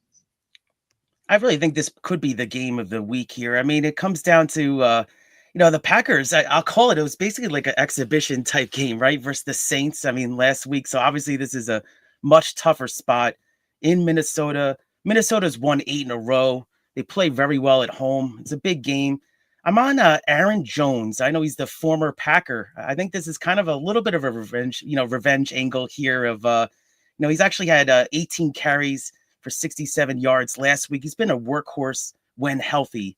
So I got the Aaron Jones. Now, I know it's a little juice, but actually the number went down this morning, so I've got better numbers. Anytime touchdown for Aaron Jones, -125. Going with that little revenge angle there against his former team. So I like him to get in the end zone. Got a couple of player props in this one. I like TJ Hawkinson to have a good game here for the Vikings. Now, I know he only had 2 catches last week, but the Packers are actually 7th worst in the NFL, giving up receiving yards to opposing tight ends. So I like him to get his over receiving yards. Now, this line's actually moved a little bit too. It's crept up. So it's over 44.5 receiving yards for Hawkinson here at -113. I think he can get over that. Now, I do have the actual Vikings first half to get over 12.5 points. So over 12.5 team total points for the Vikings here. First half -110. Got a couple of these kind of creative plays here. I think Minnesota is going to get it done, but for me, I stayed off of, I think it's going to be a close game. I stayed off of the money lines, the over and unders, but got that first half look there for the Vikings over 12.5 points, -110 with a couple of those player props. No official play for me on Minnesota getting it done. I think they will, but Packers are a little banged up too. So give me a couple of those player props in this one. Jones, anytime touchdown -125. Hawkinson over 44.5 receiving yards -113. And the Vikings first half team total over 12.5 at -110. We have cappers, Linda and others in the chat talking Dolphins, Browns. This is a messed up game for me. I took the Dolphins -6.5 early. A terrible mistake. I took the Dolphins double result early at -120. Now, I also took the under 40.5. So we've seen this go all the way down to 33. So at least that is not a problem. We know that Teron Armstead is unlikely to play. Jalen Waddle is unlikely to play. Tua Tagovailoa is not going to play. For the Browns, Njoku and Tillman aren't going to play. Take it away for us here, Keith. Dolphins, Browns at Huntington Bank Field. Yeah, this was a perplexing game to handicap, and two teams kind of going a little bit of different directions. I mean, Miami's been playing so much better. They've won 5 out of the last 7 games, and Browns have had a tough time putting up points. But I'm going to talk about that here. Now, I know the Browns have got a lot of injuries. I don't know if Winston's playing or not, but they got this Dorian Thompson-Robinson played. Now, I know he took care of it. He went 16 for 25, but he did end up throwing 3 interceptions versus Kansas City last week. Now, Miami has been putting up points, but as you were saying earlier in the show, Tua's not going to play here. So, they still got Waddle's questionable. I know Hill's been battling some issues there too with the injuries. So, for the Dolphins, they've been playing better, but there are a lot of injuries for the Dolphins. Now, with the Browns, they've actually done well against the Dolphins. They're 7-2 against the spread in their last 9 games against Miami. So for Cleveland, they're back home now. I actually looked at the weather. Temperature is going to be in the 60s in Cleveland today. So, I know we've seen this historic line actually get down to 32.5, something like that. I've never seen a line that low. But for me, I actually think that it's kind of a Cleveland bounce back spot. I know, listen, they haven't scored any real points recently, but back home, warmer weather. I think that Cleveland team total over 14.5. I think that's the one I'm actually going to make my official play here. So Cleveland team total over 14.5. I got that at -110. Thought that was a pretty square price. Listen, it's an NFL team. Hopefully you can get that over. I haven't seen a team total that low in a while either.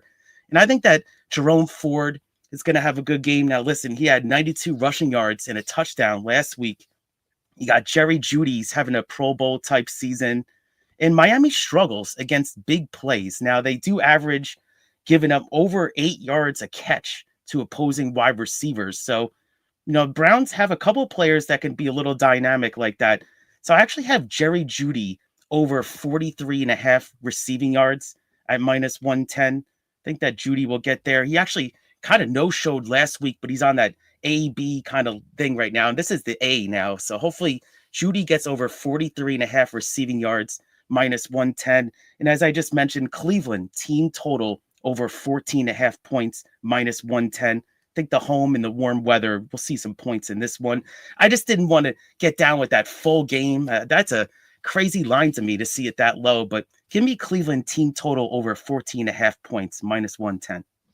That, with the total continuing to drop, we can now get you that team total over 14.5 at -101 and Jeudy over 43.5 receiving yards at -110. The final spot on Keith's card today is Falcons Commanders at Northwest Stadium in Landover, Maryland.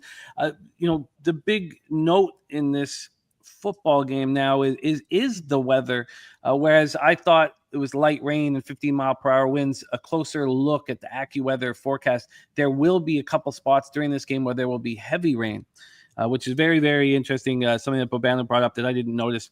Take it away for us here, Keith. Falcons, Commanders.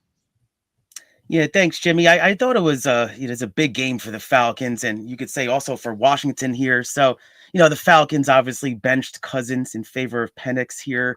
Had a good game against the Giants.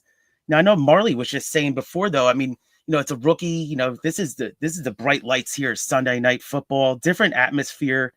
in Washington for this huge game. Now, Jaden Daniels is coming off this career game where he threw 5 touchdowns in that crazy win over Philadelphia. Now, I do like a player prop here. I like Brian Robinson Jr. over 2.5 receptions. So some markets weren't even offering this, but I got that at plus 118. So Brian Robinson Jr. over 2.5 receptions plus 118. Atlanta's actually worse in the entire league, giving up more than 5 catches a game to opposing running backs. So that's actually been a big problem for Atlanta. And I could see him getting a couple catches there. So Brian Robinson Jr.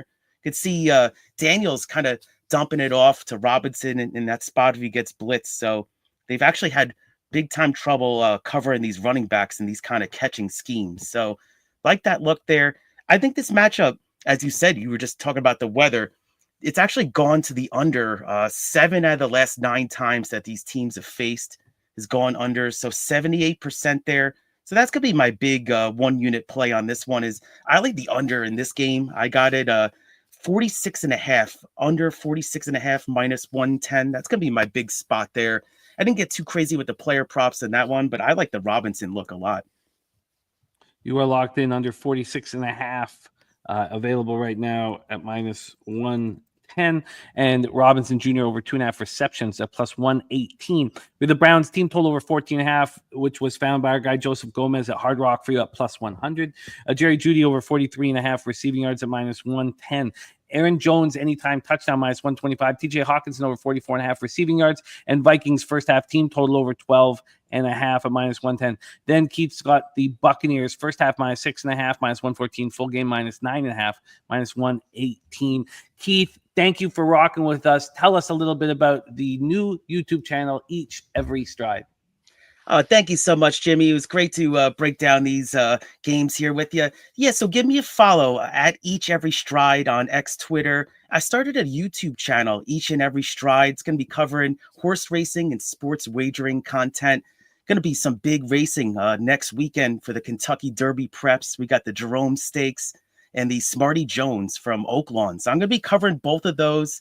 So give me a subscribe, and I'm going to be coming out with a couple of these videos, and I'm going to be talking, actually cashed a money line parlay with those Rams and Bengals yesterday, plus 104. So we've been running hot with the sports wagering, and it's great to be here on Pub Sports Radio with you at NFL Pub Hub with my debut.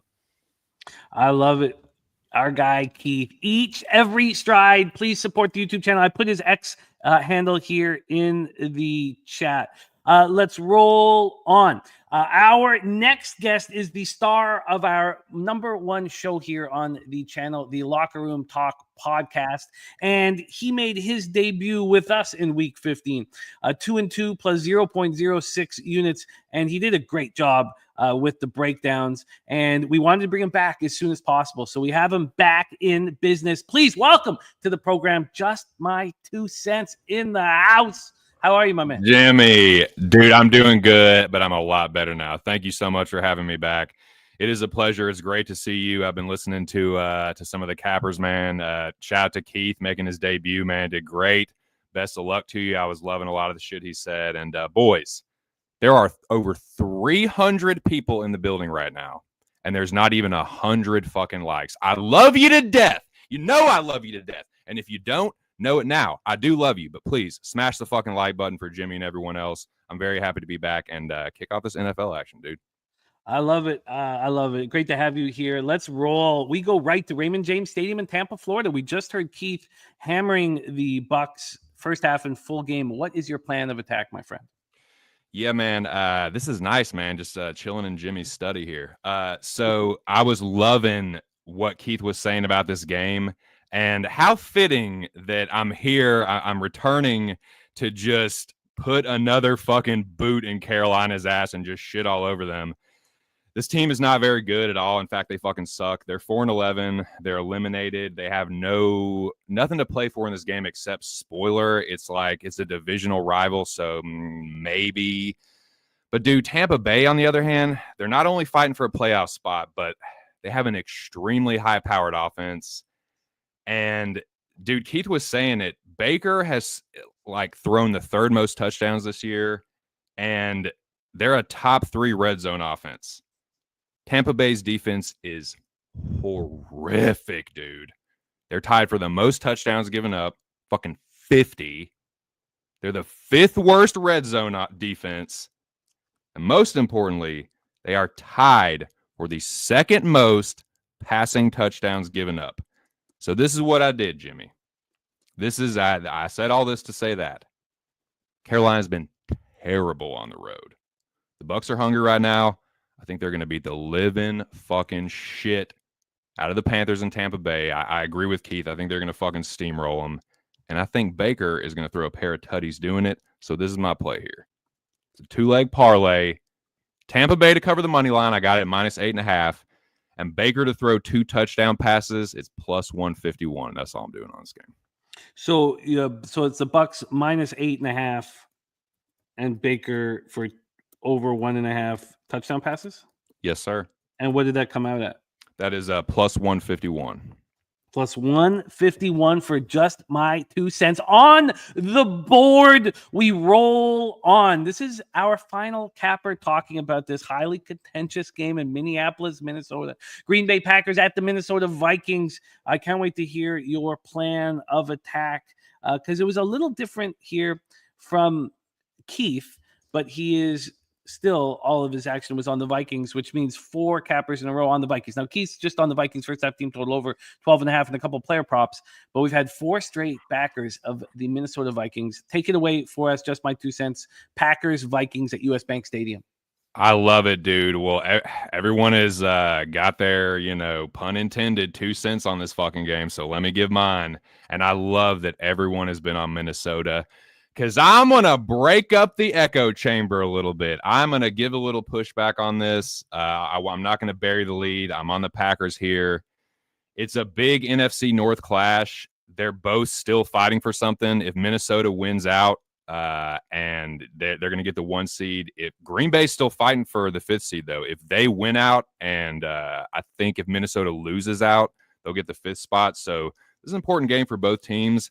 I don't think the Vikings are jumping out to a fucking 28-point lead. And I don't think Jordan Love's throwing 3 interceptions. Like, he's cleaned up a lot of that. They're on fire right now. I'll tell you what, Josh Jacobs has been finding pay dirt in every game for over a month. So if people like Jacobs to score a touchdown, I don't hate that. They're just firing on all cylinders on offense. On defense, Green Bay's kind of banged up. Like, their secondary, they're missing a lot of players. So I wouldn't be surprised if this is a high-scoring game. I think it's going to be a close game, and it just kind of feels like a pick'em to me. This line's been going back and forth. I got the Packers at +100. I'm loving that because it's at like -104 now. Green Bay's defense was all over Sam Darnold last time. I think it could be more of the same here. I know they beat the Packers in Lambeau, but that was a while ago, dude. I think the Packers are playing a lot better, and I feel like this streak is coming to an end, man. I think that Green Bay evens the score here, and ends this 8-game winning streak. So it's not something like, it's not probably my most confident play today, but I love that I got it at plus money. And yeah, it's just going to be another big clash. I think it's going to be a great game, high scoring game. But give me the Packers, dude. I think Darnold's going to throw a costly pick. Like he did. Well, I mean, it wasn't costly in that game, but dude, he's throwing 11 interceptions. I could see him throwing another one here. So yeah, give me the Packers and Jordan Love, and most importantly, Josh Jacobs to just fucking kick ass today and win a close game. There has been a 13-cent move towards the Green Bay Packers over the last 14 minutes at a very, very sharp offshore book. The Packers were like -1 earlier in the week. I don't know what it opened up at, but it's kind of gone back and forth a little bit. I love that I caught it plus money. You are locked in. Von Polo looking to get in on the Packers as well. You got the Packers right now available -105, but it's moving quickly in the Packers direction. Final spot for our guy, just my 2 cents. Falcons Commanders, our Sunday nighter. Another take on this very interesting game. We've seen the market moving towards the Falcons, and we've seen pushback from cappers on the show. What is your plan of attack, my man? Dude, I think this is going to be another good game too. I have no idea who fucking wins it. There's too many question marks for me with Penix starting. So I'm not touching a side here. Going with a player prop. And this is another game where you've got a defense in the Falcons. They're not like the worst passing defense as far as yardage, but dude, they are tied for giving up the second most passing touchdowns. This one is a little risky, but dude, Jaden Daniels has been playing really well, and he's on a streak of throwing at least 2 touchdown passes for like the last 4 games, and I think it continues here, dude. I took Jaden Daniels over 1.5 passing touchdowns for plus 108.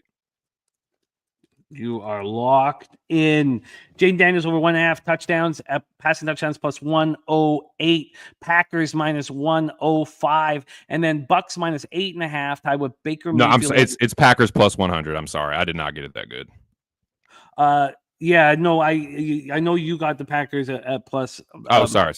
But we're just give out the what's available right now, unless you guys tweet it out. Just for our record keeping purposes, we'll give you the minus 105 here for this one.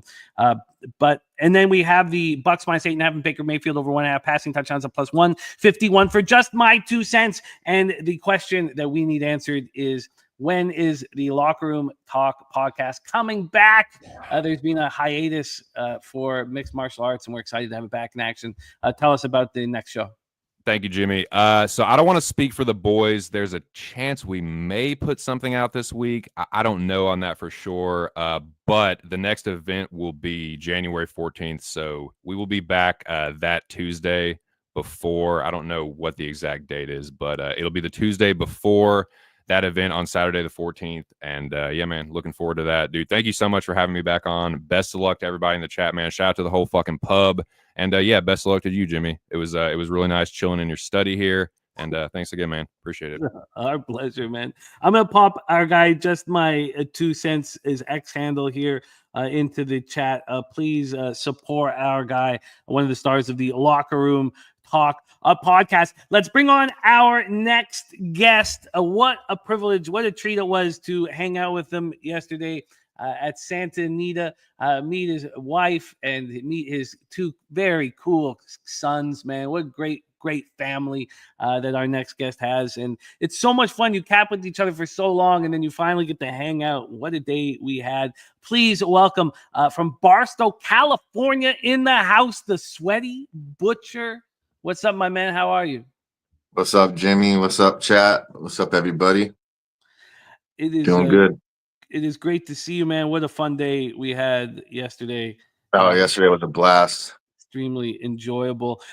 We get started now. Of course, you know the Sweaty Butcher, star of the Prime Cut play of the day and the Surf and Turf play of the day. We are going to bookend with those 2 specialty spots. So we get started with the Prime Cut. Carolina Panthers 4-11, 1-5 on the road. Tampa Bay Buccaneers 8-7, 3-4 at home.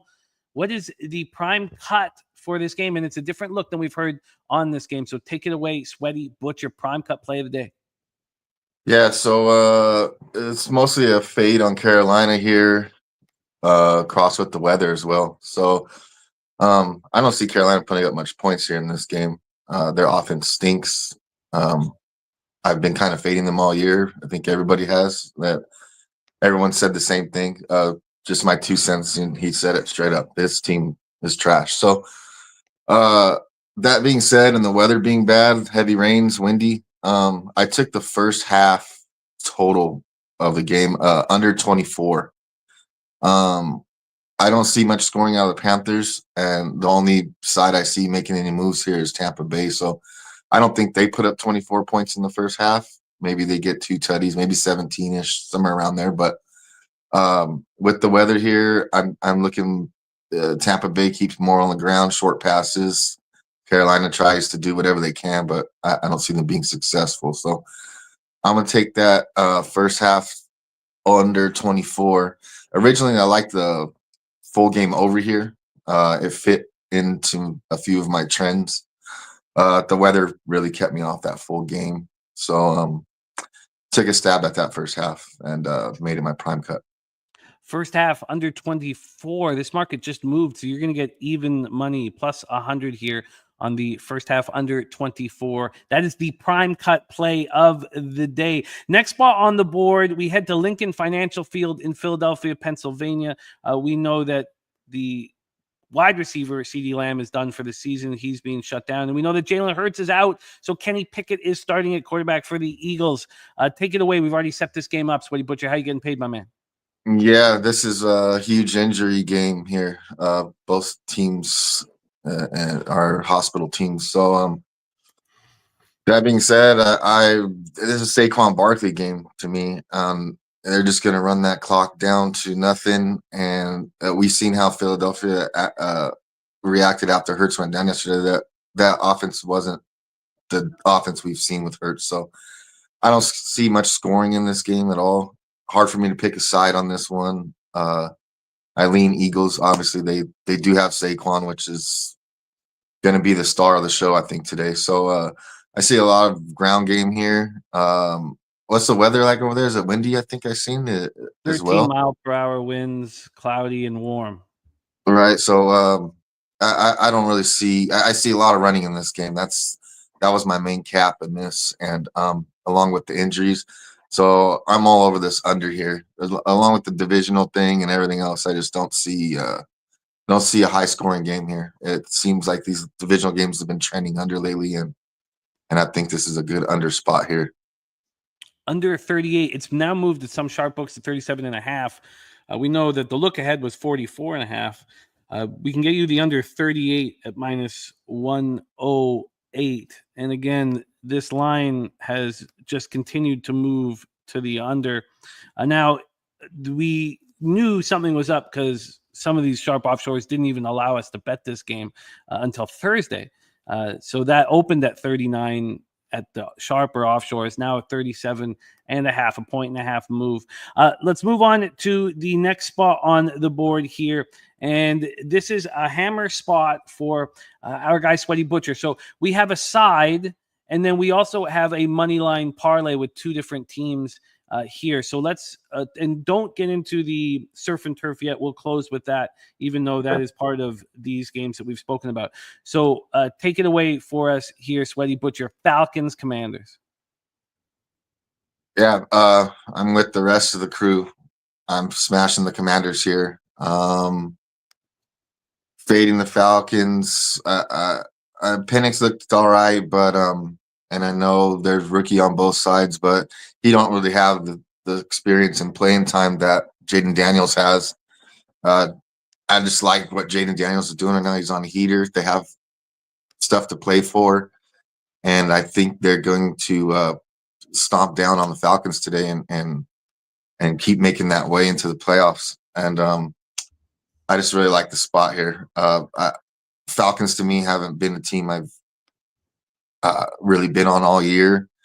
I haven't really faded them much, but I'm not impressed, and I am impressed with the Commanders. So I'm all over Commanders here, minus 3.5 as home favorites. I think it's a good spot, and I think they probably smash. I think this game ends up being a blowout. I don't really see it being a close game. With the line continuing to move towards with the line continuing to move towards the Falcons, you have an option here. Do you want the -3 that we gave out at minus 121 30 minutes ago, now minus 119? Do you want the -3 at minus 119 or the -3.5 at plus 104? I'll take off the hook. Okay, I don't think it's going to be a close game, like I said, but if it is, I'd rather not have that hook there. So let's take the -3. -3 at minus 119. Now you've tied the Commanders money line with another team here playing today. So why don't you tell us about your money line parlay? Yeah, so I tagged the Washington money line with the Dolphins money line. I still think there's value there with the Dolphins, even with Huntley, Tyreek out, everybody out. I still think they're the better team than the Browns.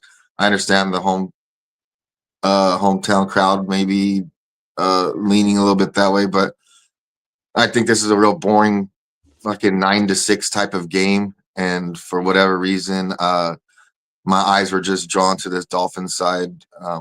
And the value on the money line was decent there. When I tied that with the Commanders, it's at a plus 140 right now. I just like the spot for the Dolphins a little bit more than the Browns. I think this is a shitty game. Probably shouldn't be betting on it, to be honest, but I think there's value there with that Dolphins money line. So that made sense to me enough to put some money on it. And yeah, I think we could cash that. And you can get that Commanders money line, Dolphins money line parlay right now at plus 147. The final spot on our show today is the surf and turf play of the day. This one's at plus 221. Take it away, Sweaty Butcher. Yeah, so we talked about both the games. One of the player props here is in the Tampa game. That's Bucky Irving. With the heavy rain, the wind, everything else, Baker just he's going to pass no matter what. I think Bucky Irving gets a couple targets here tonight. He has 41 targets on the season. 43 targets on the season, 41 catches, and only one drop. So this guy, when he does pass the ball, he catches it, which is nice. So I'm on the first half of the parlay is the Bucky Irving over 2.5 receptions. And I think he gets that done. I think that's a good look for him. I know he's only hit 3 a few times this season, but I feel like this is a game where he maybe gets a few more targets than he usually does, and a decent value there. So I parlayed that with another running back reception prop, and we go back to Cleveland for this one. With all those injuries on the Dolphins side, with Tyler Huntley back there, I could see a few checkdowns to Devon A-Chain, and this guy gets targets all day. I did go back and look at the games Huntley did play earlier this season, and he didn't target A-Chain as much, but he also still had Tyreek Hill, Jalen Waddle, and a couple other guys on the offense out there. So now I feel he really does need to rely on A-Chain, especially if Waddle ends up being out as well. And his prop was at 3.5 receptions. So I tied both of those overs together, and like I said, that's a 221 surf and turf right there. And that could get us some bacon wrapped shrimp. I love it. Bucky Irving over 2.5 receptions. Devon A-Chan over 3.5 receptions at plus 221. Commanders -3 at minus 119. Commanders money line, Dolphins money line parlay at plus 147. Cowboys Eagles under 38 at minus 108. And the prime cut Panthers Bucs first half under 24 at plus 100. Sweaty Butcher was so dope meeting the fam yesterday at the track. What a great fam you have. We love to see it. It's such a big part of all of us as we have families that we're raising, and you've done a great job raising yours. I'm going to pop your X handle in the chat. Please support our guy, the Sweaty Butcher. What a great friend of the channel. He will also be rocking with us in San Antone for Pubapalooza 4. God, I can't wait for that. So here we go. I'm going to pop his X handle in the chat. Sweaty Butcher, any last words for the cappers supporting the show? Yeah, man. Like you said, great day yesterday. It was awesome meeting everybody. Nutflush, Ski, everyone else that was there. That was such fun. Guillermo inviting us to his home with open arms like that. Great hospitality. Wouldn't let me leave till I ate. That's the kind of stuff I like right there. You know, I didn't want to leave either, but the wife had to work. We had to get back up the hill, but what a great day. Let's have another great day today. We hit our pick 5 yesterday too. Did you tell everybody that? Huge pick 5. It didn't pay out enough, but we did hit it. Well, we got our money back. And anyways, no, great day, everyone. Let's have a fucking day on the board. Everyone make sure to like and subscribe. We do this all for you guys. It's an honor to be here. And let's go get that cash. There's our guy, the Sweaty Butcher. We have Lamar saying Jets versus Bills game. Lamar, I don't tell the cappers, what bets to make. So when there's a game that's not on the card, I'm not going to say, hey, look, we need to talk about this game. We track everybody's action. This is what these cappers have bet, and we go from there. So unfortunately, we haven't talked about that spot. There's a couple that we haven't talked about, but I can tell you here that this total is down to 44 in Jets Bills. I had planned to. I moved on 18 bets on Tuesday, Tuesday morning after the show on Monday night, and then I added the under 46.5 in the Chiefs game to make that 19th. And the two spots there was 4 spots I had here that I was gonna sit on, and 2 of them were in this game. I was the KC Pitt under. I did bet that, and then there was 3 left: the Jets plus 10.5, the New York Jets Buffalo under, and the Colts Giants under. And I didn't move on either of those 3. Watching this total, drop so quickly, I probably would have liked to have that under 46.5 in my pocket. On the spread for this one, Jets Bills, we have 10s market wide. I still see they've kept it at 10.5 here just for the purpose to see that there's been a 9-cent move at that 10.5 number towards the Jets. But this was, this went from 10.5 to 10 to 8.5 midweek and then bounced back up. Favorites being bet right now. When we get to the cash flow here for the Jets Bills game, we have 33% of the tickets, 40% of the cash on the Jets, 69% of tickets. That just moved. So it's now 70% of the tickets and 58% of cash on the over. The under sure seems sharp, but I'm going to let this one go. Nut flush. I have not yet done that. So I will open the package right now. That's what I'll do. I'll open the package right now. Thank you guys so much for rocking with us here on Pub Sports Radio, NFL Pub Hub. We are 5 minutes away from kickoff. Let's review all action. I've started the week 7-1. Just a monstrous start, but I'm very nervous about the rest of the action. Colts double result -140, Carolina plus 8.5 -112, and Carolina Tampa Bay over 49.5. Those have gone heavy against me. All of this except for the Cowboys game's gone against me. Miami double, Miami -6.5, and now the under 40.5 I beat up. Dallas full game +9, first half +4.5.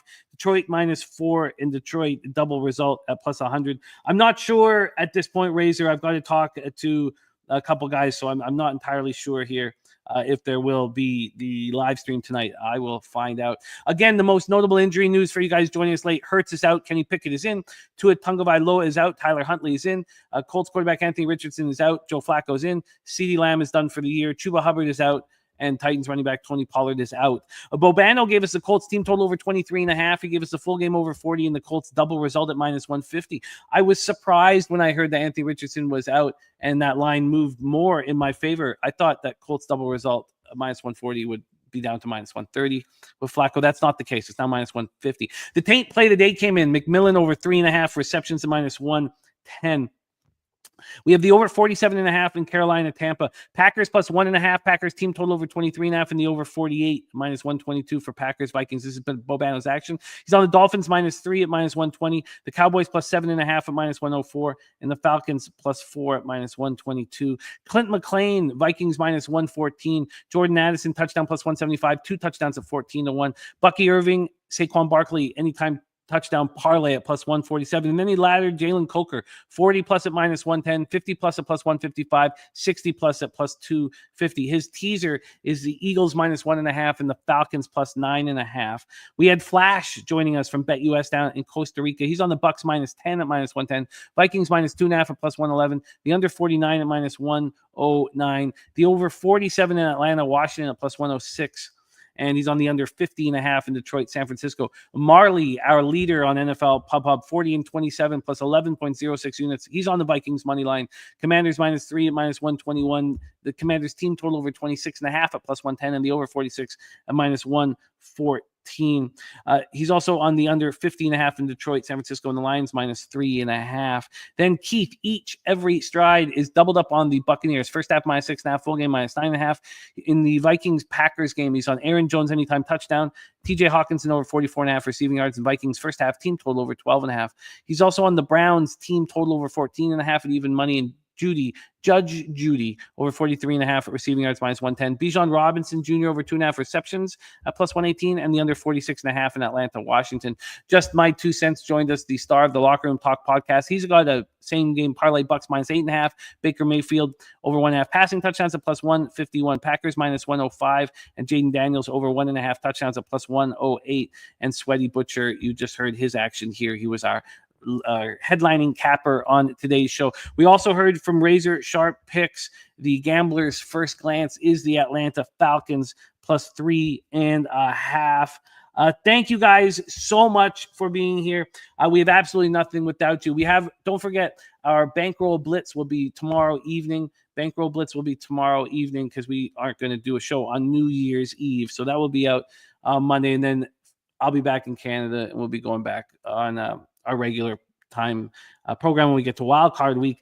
Thank you all so much. Razor Sharp Picks saturated in the house.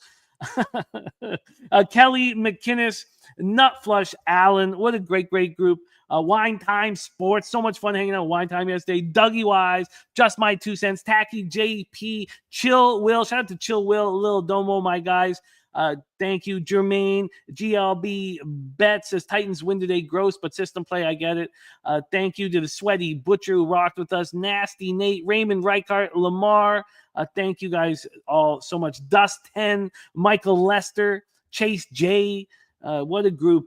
Very thankful to rock with you guys. My man Clint Zerlgan, Nasty Nate, Matty Ice, Lamont Williams, Bo Jackson, Lex Steele. Thank you guys so much for rocking with us. Truly, thank you guys, man. Let's go out there and get that cash. Thank you to my producer, Jose Bouquet, for working tirelessly behind the scenes. Kickoff has just happened. Let's go out there. Money, man. Let's get that cash. Roll that shit like that shit. Smoke it. Thank you for supporting us at Pub Sports Radio.